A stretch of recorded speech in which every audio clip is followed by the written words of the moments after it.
बिस्मिल्लाहि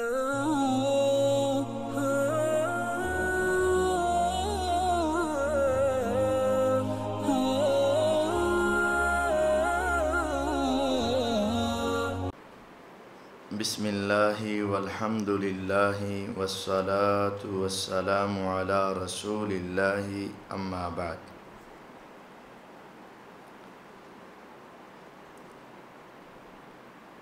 साबिका दरस में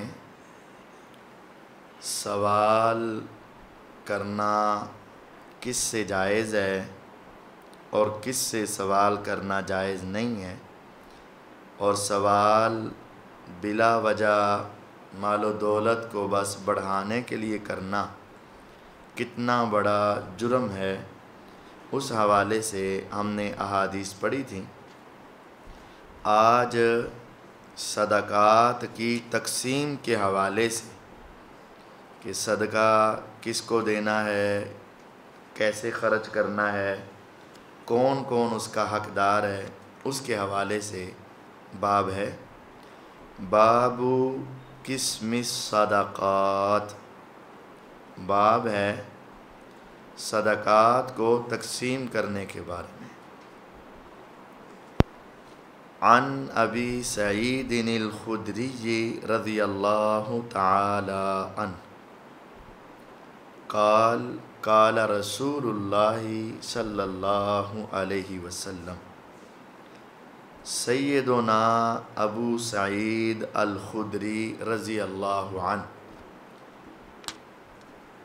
फरमाते हैं कि रसूलुल्लाह सल्लल्लाहु अलैहि वसल्लम का इरशाद गिरामी है, ला तहिल्लु सदक़ातु लिग़निय्यिन, सदका किसी गनी के लिए हलाल नहीं है।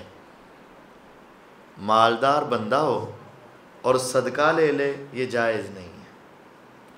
इल्ला लिखमसातिन, मगर 5 किस्म के मालदार भी सदका इस्तेमाल कर सकते हैं, खा सकते हैं। सदका आम तौर पर किसी गनी के लायक नहीं है, वो खा नहीं सकता। हाँ, 5 किस्म के गनी अफराद भी सदक़े को इस्तेमाल कर सकते हैं।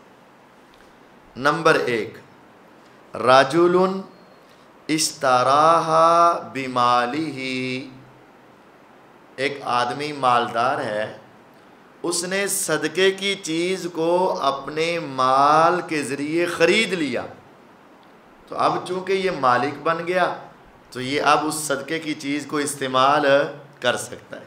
मिसाल है, सदक़े में ऊँटनियाँ आईं ज़कात की या बकरियाँ आईं, तो गनी आदमी उसको इस्तेमाल नहीं कर सकता, लेकिन उसने अगर ख़रीद लिया अपने माल के साथ, ऊँटनी बकरी या कोई चीज़ थी तो सदक़े की, लेकिन जब गनी ने ख़रीद लिया तो अब इसको इस्तेमाल कर सकता है। औ गारिमिन, या फिर अमीर आदमी था लेकिन मकरूज़ हो गया था, अच्छा भला अपना मकान है लेकिन मकरूज़ हो गया, अब कर्ज़ा उतारने के लिए, या चट्टी पड़ गई, इसका माना भी करते हैं। चट्टी का मतलब किसी की ज़मानत दे बैठा वो आदमी, उसके पास ये ए जो है ये बी के पास कर्ज़ा लेने के लिए गया, बी ने कहा मैं तुझे कर्ज़ा नहीं दूंगा, पहले कोई ज़मानती लेकर आ।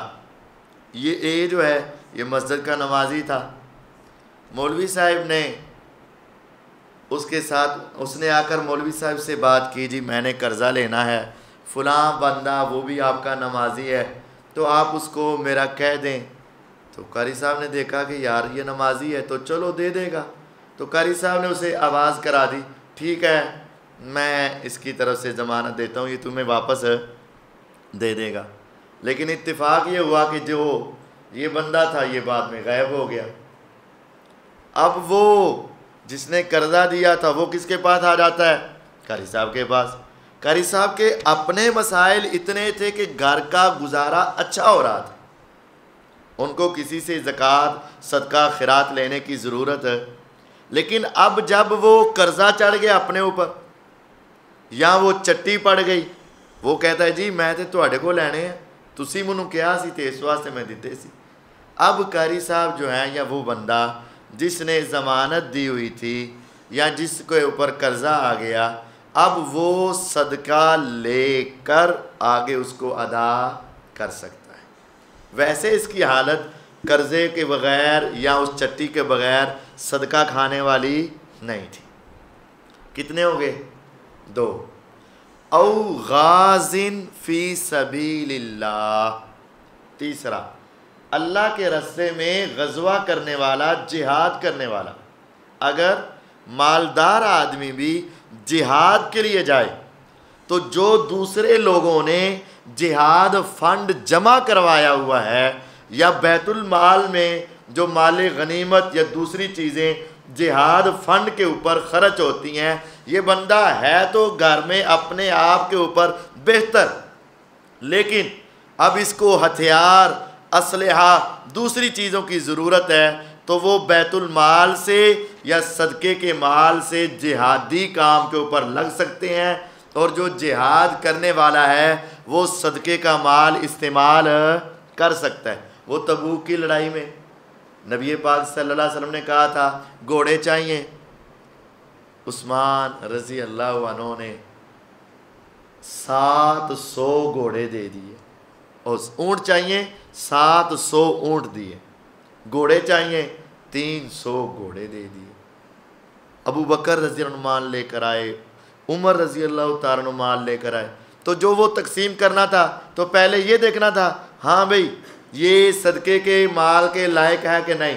नहीं, जब जिहाद के ऊपर फंड लगाया जाए तो फिर वो अमीर भी इस्तेमाल करता है और गरीब भी इस्तेमाल करता है।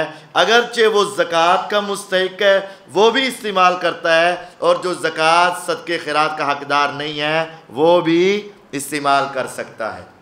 तो 3 शक्लें हो गई, अमीर आदमी भी सदका इस्तेमाल कर सकता है। चौथी शक्ल, औ मिस्कीनिन तुसद्दिका अलैहि मिन्हा फ़अहदा मिन्हा लिगनिय्यिन, या कोई ऐसा मिस्कीन जिसके ऊपर सदका किया गया उस ज़कात वग़ैरह में से, फ़अहदा मिन्हा लिगनिय्यिन, तो उसने उनमें से गनी को भी दे दिया तोहफ़ा, तो अब वो गनी इस्तेमाल कर सकता है। एक मिस्कीन को सदका हुआ, उसके लिए सदका हो गया, अब वो मिस्कीन ने अपने हमसायों के घर में वैसे ही तोहफे के तौर पर भेज दिया, तो वो हमसायों के लिए अगरचे वो बिल्कुल ठीक ठाक हैं लेकिन वो सदक़े की चीज़ खा सकते हैं, क्योंकि डायरेक्ट सदका नहीं है बल्कि जिस पर सदका हुआ था उसने आगे क्या दे दिया है? तोहफ़ा। नबी पाक सल्लल्लाहु अलैहि वसल्लम घर में आए तो आपने आकर कहा कि खाना दो, तो आपको ना खाना दिया गया। तो आपने कहा मैं जब घर में आया था तो हंडिया के अंदर नज़र पड़ी थी तो वहाँ तो गोश्त पक रहा था, तो तुसी मनु और चीज़ ना रोटी देती, गोश्त नहीं दिया।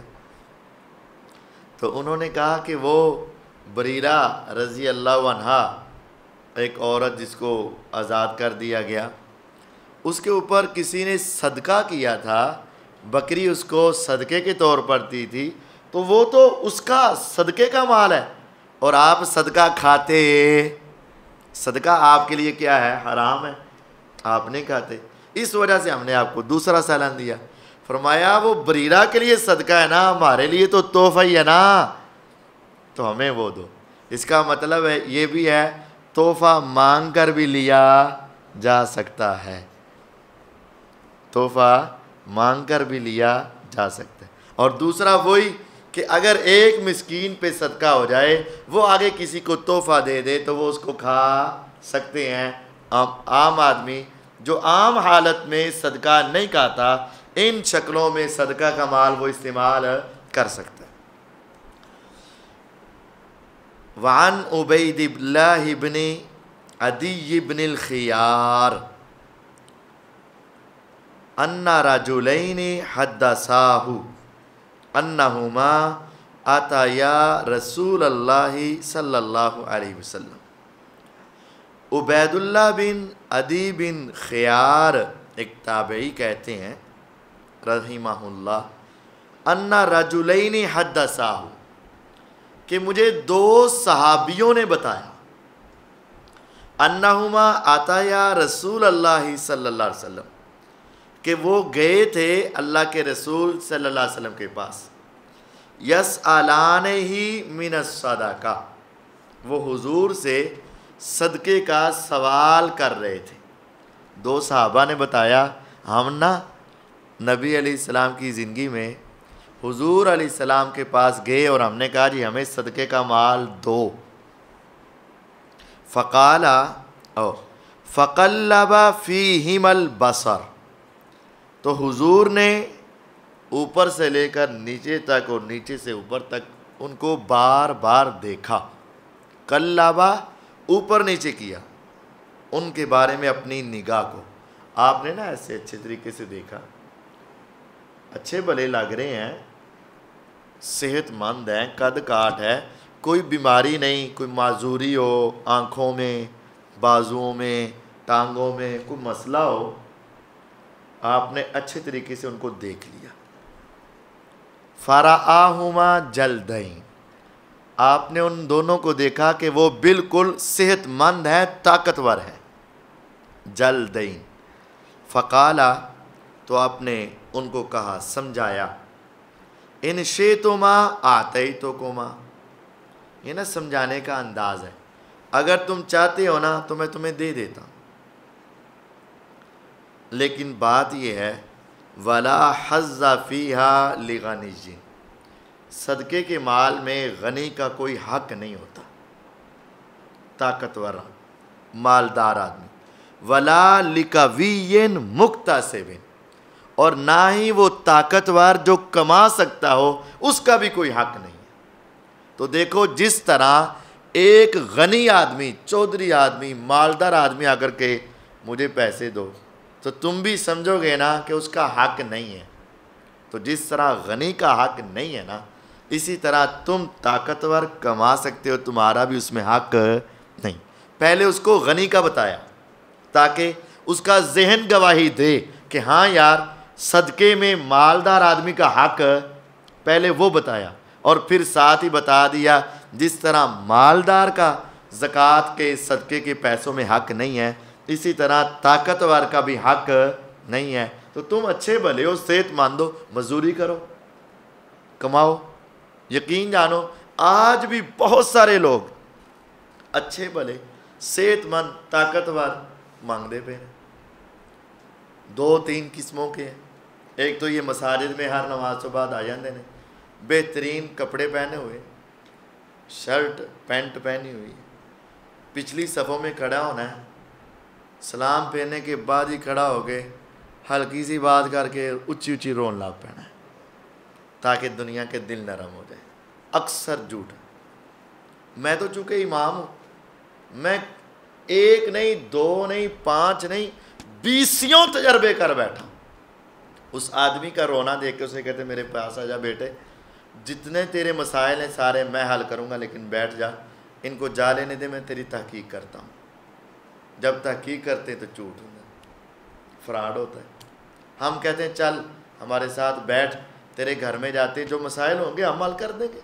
यहाँ तुझे 1000 होगा, 2000 होगा, 3000 इकट्ठा होगा, हम तुझे 30-40 हज़ार देने के लिए तैयार है, सानू अपने घर लैके चल। वो नहीं जी तुसी मैनू झूठा समझते हो, तुसी मैनू गलत समझते, तुसी मैनू ऐ जाओ, नहीं तो ना, नहीं तो बाहर करना ना करो, मैं जा रहा। अक्सर फ्रॉड है। कई नबीने बने हुए, अक्सर फ्रॉड। आप उनकी छड़ी खींच लो, वो सीधे होकर दौड़ना शुरू कर देंगे। यकीन जानिए, तो ये समझने की बात है। ताकतवर आदमी जो कमा सकता है उसके लिए मांगना हलाल नहीं। उसके लिए सदका व खैरात हलाल नहीं। वान कबीसा इब्न मुखारिक़िन अल-हिलाली रज़ियल्लाहु अन्हु, कबीसा बिन मुखारिक अल-हिलाली रज़ी अल्लाह अन्हु फरमाते हैं, काला रसूलुल्लाह सल्लल्लाहु अलैहि वसल्लम, रसूलुल्लाह सल्लल्लाहु अलैहि वसल्लम ने फरमाया, इन्नल मसअलता ला तहिल्लु इल्ला लिअहदी सलासातिन, सवाल करना सिर्फ इन 3 बंदों में से हर एक के लिए जायज़ है। बस सिर्फ तीनों में से कोई एक कर ले, लेकिन 3 के अलावा चौथे बंदे के लिए सवाल करना जायज़ नहीं, मांगना जायज़ नहीं। मांगना सिर्फ 3 बंदों के लिए। नंबर 1 वही राजुलुन तहम्मला हम्मालतन फहल्लत लहुल मसअला, एक आदमी ने किसी का बोझ उठाया, अब इसके लिए सवाल करना जायज़ है। जो मैंने पहले आपको मिसाल दे दी, कारी साहब ने किसी की गारंटी दे दी, आपने किसी की गारंटी दे दी, लेकिन वो बंदा वहाँ से निकल गया, आप उसके साथ बस ताल्लुक़ वास्ता था, लेकिन वो दरमियान से निकल गया। अब जिसने दिया था उसने कहा भाई मैंने तो तेरी गारंटी पे दिया है, मैं उसको नहीं जानता, तुम मुझे दो। तो अब ये बंदा बेचारा उसका कर्ज़ा दे नहीं सकता, तो ये सवाल कर ले। फ़हल्लत लहुल मसअला, इसके लिए सवाल करना जायज़ है। कितना सवाल करना? हत्ता युसीबाहा, इतना कि हत्ता कि उसका वो कर्ज़ा उतार दे, बस उससे ज़्यादा उसके लिए मांगना जायज़ नहीं। वराजुलुन, दूसरा वो बंदा, असाबतहु जाइहतुन, उसको कोई आफत आ गई, मुसीबत आ गई, इज्ताहत मालहु, जिसने उसका सारा माल तबाह करके रख दिया, फ़हल्लत लहुल मसअला, इसके लिए भी सवाल करना जायज़ है। अच्छा भला था, खेती बाड़ी थी, ठीक था, तूफ़ान आ गया, सैलाब आ गया, हालात ऐसे हो गए, दुकान थी अच्छी भली, आग लग गई, सब कुछ ज़ाया हो गया, अब इस बेचारे के पास कुछ भी नहीं, इसके लिए जायज़ है। कितनी देर? हत्ता युसीबा क़िवाम मिन आइश, हत्ता कि ये ज़िंदगी गुजारने के मुताबिक हो जाए, बस, यानी सुबह शाम का खाना इसको मिलना शुरू हो जाए, बस। वराजुलुन असाबतहु फाका, तीसरा वो बंदा जिसके घर में फाका आ गया, फ़क्र फाका, गरीबी आ गई, हत्ता यकूमा सलासतुम मिन ज़विल हिजा मिन कौमी, तो कौम के 3 अक्लमंद आदमी उसकी गवाही दे कि हाँ लक़द असाबत फ़ुलानन फ़ाक़तुन, कि फ़ुलां के घर में फाके आ रहे हैं, एक 2-2 दिन खाना नहीं खाते, 3 बंदे गवाही दें। फ़हल्लत लहुल मसअला, उसको भी सवाल करना जायज़ है। हत्ता युसीबा क़िवाम मिन आइश, हत्ता कि ये भी अपनी ज़िंदगी के गुजारने के लायक हो जाए, तो ये ठीक है।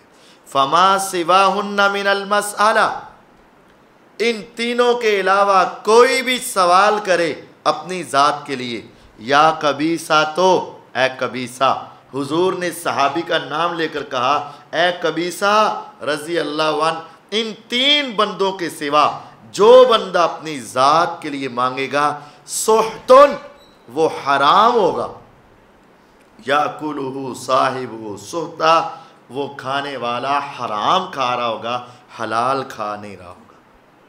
ये सही मुस्लिम की रिवायत है। वान अब्दुल मुत्तलिब इब्न रबियत इब्न अल-हारिस रज़ियल्लाहु तआला अन्हु, अब्दुल मुत्तलिब बिन रबिया बिन हारिस रज़ी अल्लाह अन्हु फरमाते हैं कि रसूलुल्लाह सल्लल्लाहु अलैहि वसल्लम ने फरमाया, इन्ना सदका ला तंबगी ले आले मुहम्मद सल्लल्लाहु अलैहि वसल्लम, इन्नमा हिय औसाखुन नास।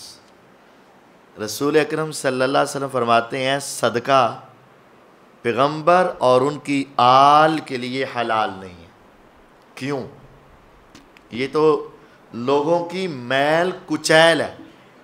पैसे हैं ना, इनमें कुछ झूठ बोल कर कमाए होते हैं, कुछ गलत बयानी करके कमा लिए होते हैं, कुछ नमाज लेट करके कमाए होते हैं, कुछ किस तरह, कुछ किस तरह।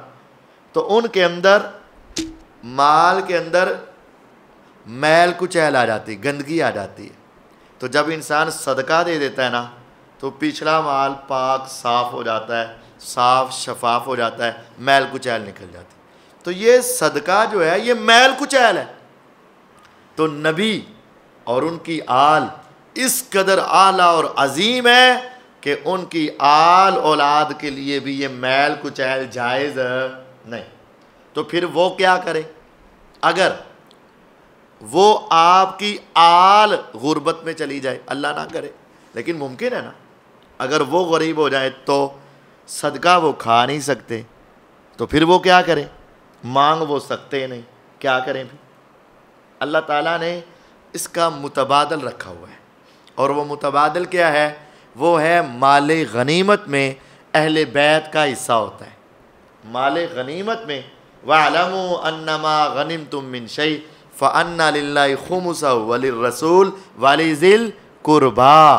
नबी अलैहिस्सलाम के लिए और आपके कराबतदारों के लिए माले गनीमत में 5वां हिस्सा है, बैतुल माल में उनका हिस्सा होता है।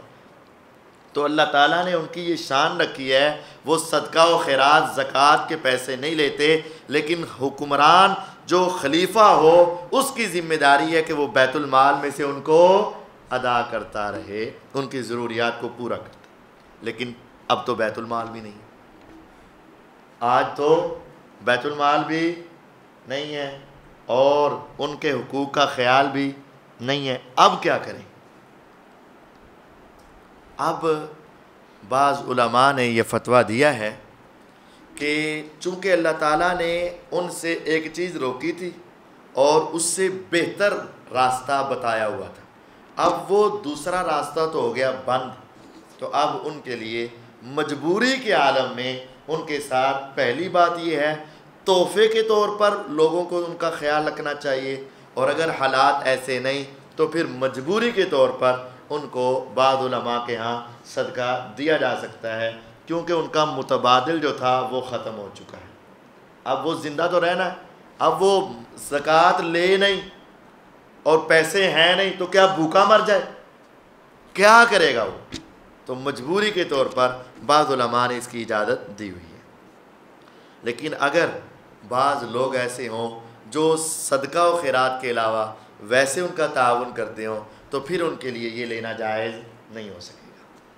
वान जुबैर इब्न मुतइम रज़ियल्लाहु ताला अन्हु क़ाल मशैतु आना व उस्मान इब्न अफ़्फ़ान रज़ियल्लाहु अन्हुमा इला नबी सल्लल्लाहु अलैहि वसल्लम। जुबैर बिन मुतइम, ये भी इनके भी नसबनामा ऊपर जाकर नबी अलैहिस्सलाम से मिल जाता था। उस्मान बिन अफ़्फ़ान रज़ी अल्लाह अन्हु, इनका भी नसबनामा ऊपर जाकर नबी अलैहिस्सलाम से मिल जाता है।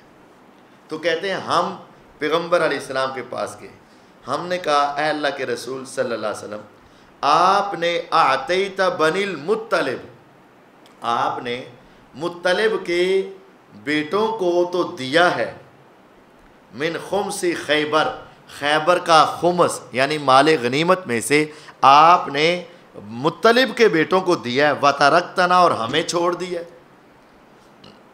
नबी अलैहिस्सलाम मोहम्मद बिन अब्दुल्ला बिन अब्दुल मुत्तलिब, उसके नीचे आपने मुत्तलिब के बेटों को दिया। तो मुत्तलिब का एक भाई है, वो हमारा दादा है, तो हाशम की औलाद में हम सारे इकट्ठे हैं। हाशम के कई बेटे हैं, एक बेटे का नाम मुत्तलिब है, एक का नाम अदी है।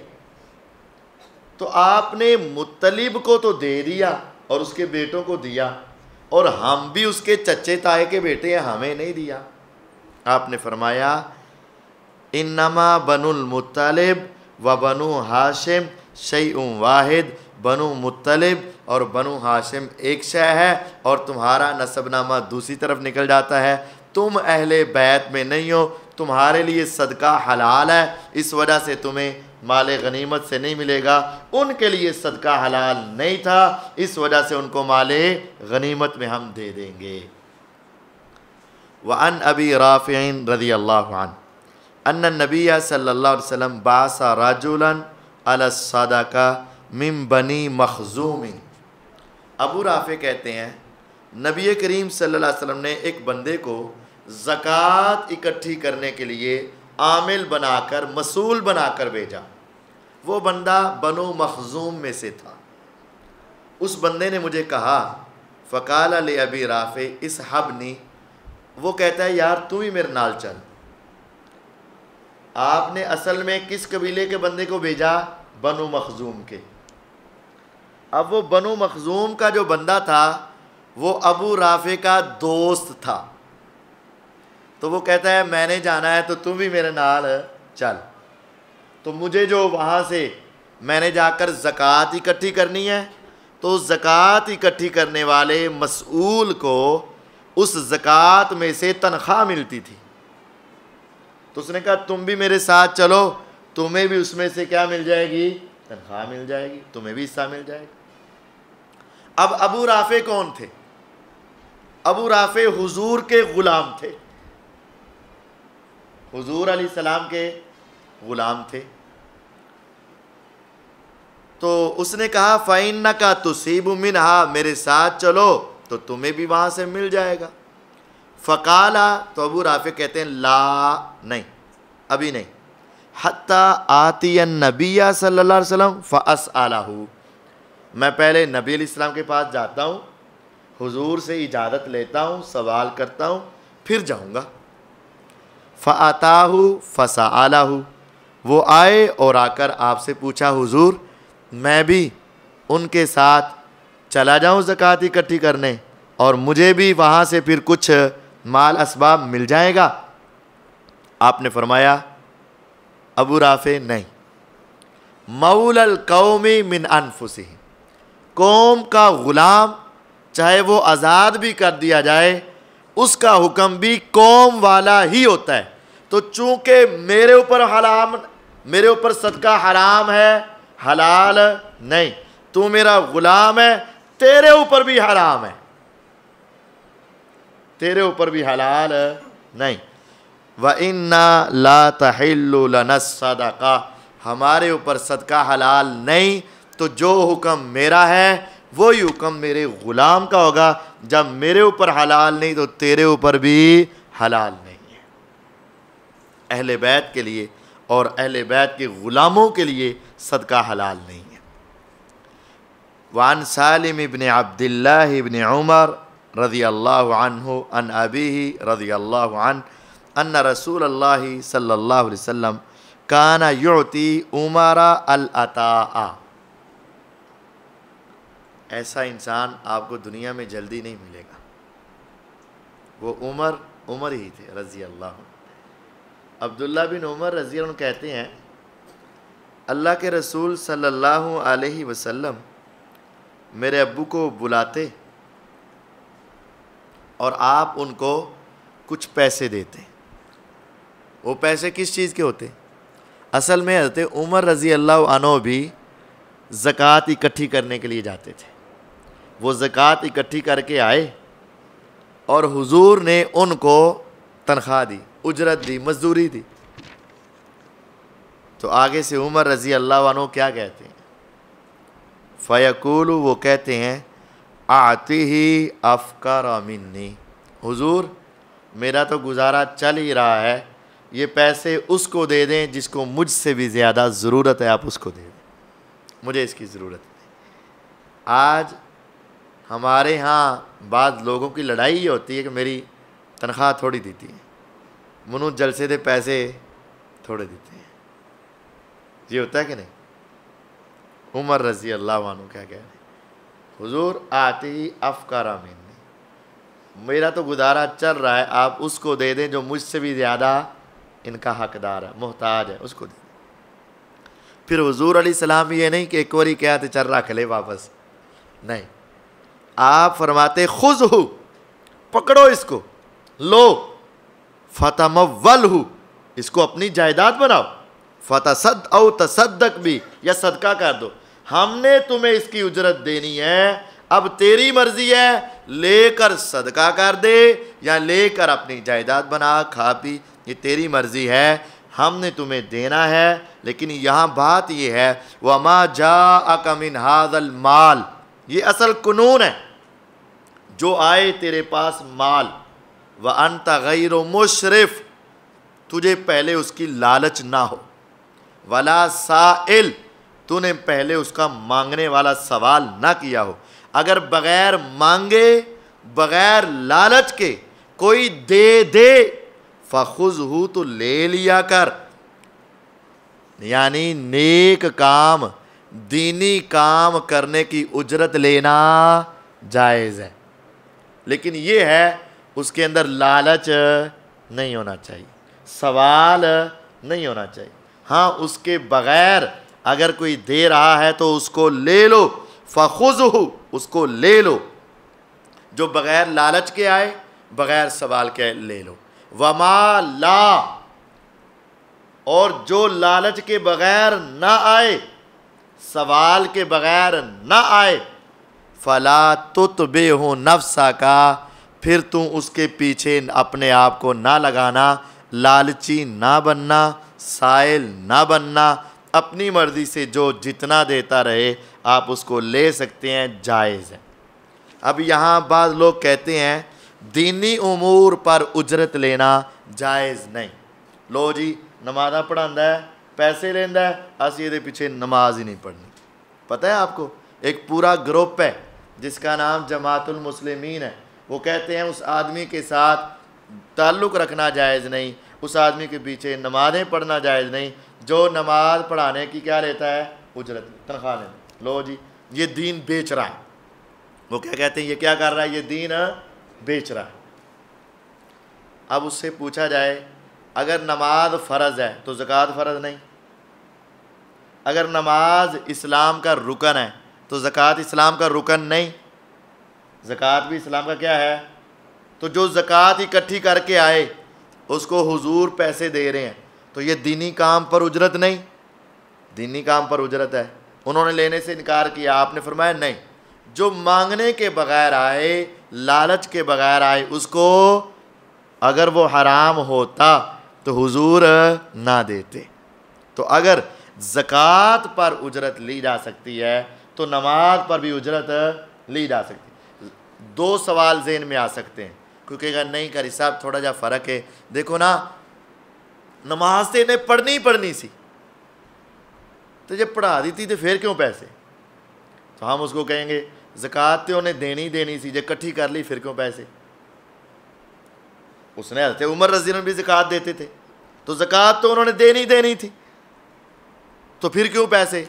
तो कहेगा उसने जो मेहनत की है, वक़्त दिया है, मुशक्क़त की है, गया है, आया है, उसकी एफर्ट हुई है, वक़्त दिया है, तो इसके पैसे हैं। तो हम कहते हैं ये भी बात है, नमाज़ा 5 फ़र्ज़ सन, लेकिन ऐसे मस्जिद 5 फ़र्ज़ नहीं सी। 5 नमाज़ें तो फ़र्ज़ थी, लेकिन इसी मस्जिद में फ़र्ज़ नहीं थी, पहली सफ में ही फ़र्ज़। तुम लेट हो जाओ, तुम्हें कोई नहीं पूछता। इमाम एक दिन लेट हो जाए, तुम सारे उसको पूछते क्यों, फ़र्ज़ से आप ही पढ़ लेगा, तुसी क्यों पूछते हो। हाँ, वो जो जिम्मेदारी दे रहा है, वो जो वक़्त दे रहा है, वो जो अपना वहाँ रह रहा है और दूसरे सारे काम काज छोड़ रहा है, वो उस वक़्त के पैसे ले रहा है, नमाज के पैसे नहीं ले रहा। वो नमाज के पैसे नहीं ले रहा, वो अपनी उस ड्यूटी की, वो अपनी मर्जी थी। फजर यहाँ पढ़ता, ज़ोहर दुकान पे पढ़ता, तीसरे अपने रिश्तेदारों के पास पढ़ता, और मगरब जो है वो अपने बेटों के पास पढ़ता, इशा फिर आके यहाँ पढ़ता, हफ्ता यहाँ ना आता, आप उसको कुछ कह सकते हैं नहीं। लेकिन अगर मौलवी साहब हफ्ता ना आए तो आप उसको पूछोगे कि नहीं। अगर कहीं मैं 5 नमाज़ां पूरियां पढ़ लियां सन, वो कहेंगे सानू की लगे पढ़ लियां सी, आसी तनख्वाह तेनू पढ़न दी नहीं देंदे, कदी दिने आ इत्थे पढ़ान दी दिने। असल बात वो इमाम नमाजों के पैसे नहीं ले रहा, वो किसके ले रहा है, अपने उस मेहनत के ले रहा है। तो दूसरी बात ये है कि देखें, हमें भी, उलमा को भी ये चाहिए कि हर वक्त पैसे का लालच ना हो, हर वक्त सवाल ही ना हो। बस ज़िंदगी का गुजारा करना है, ये जायज़ है, लेना जायज़ है, दीनी उमूर पर उजरत जायज़ है, लेकिन इसको ही ओढ़ना बिछोना बना लेना और पैसे के पीछे ही दौड़ते भागते रहना, ये भी जायज़ और दुरुस्त नहीं। फैसला करना, काजी बनना, अदलो इंसाफ के मुताबिक फ़ैसले करना क्या ये दीनी काम है कि नहीं? तो फिर जज की तनख्वाह हराम हो गई? नहीं, हलाल है। दीनी उमूर पर उजरत हलाल है। जितने कहते हैं ना हराम है, इन्होंने पूछो तुहाडा बेटा स्कूल पढ़ता है? हाँ पढ़ता है। फीस दिना? हाँ दिना। उस स्कूल में इस्लामियात भी होती है कि नहीं? ਉਹਦੇ भी पैसे दिना कि नहीं? तो फिर तो तू ही दीनी उमूर की उजरत दे रहा। ए फड़ी यार, ए 2 कुरान मजीद उर्दू बाज़ार चो लै आई, तो उर्दू बाज़ार जाके कहे कुरान जी दे, तो कुरान जी फड़े तो 100 रुपये। वो फारी साहब कहे पैसे तो दे जाओ। वो कहेगा तू कुरान बेचना है? ओए अल्लाह का कुरान बेचना है? ओए अल्लाह दियाँ आयतां बेचना है? वो कुरान के बदले थोड़ी कीमत लेता है? वो कहेगा कुरान के बदले नहीं है, ये जो हमारी मेहनत हुई है ये हम उसके बदले ले रहे हैं। कागज़ लगा है, स्याही लगी है, बाइंडिंग हुई है, हम यहाँ बेच रहे हैं बिल, ये वो। हम कुरान कोई आयतों को नहीं बेच रहे, हमारी ये मेहनत को बेच रहे हैं। तो इसी तरह वो नमाज पढ़ा रहा है, वो नमाज नहीं बेच रहा, वो दरस दे रहा है, वो कुरान नहीं बेच रहा, वो पढ़ा रहा है, वो हदीस नहीं बेच रहा, वो अपनी उस मेहनत के बदले में आपसे वो मुआवजा ले रहा है। लेकिन फिर ये बात समझाता हूँ कि असल मकसद पैसा, उस तरफ लालच नहीं होना चाहिए। ये उलमा के ज़िन में बात होनी चाहिए कि अगर किसी ने दिए हैं ठीक है, नहीं दिए फिर भी ठीक है। सवाल नहीं करना, लालची नज़रों से नहीं देखना, वैसे कोई दे दे तो जायज़ है। अल्लाह ताला में समझने की तौफीक अता फरमाए।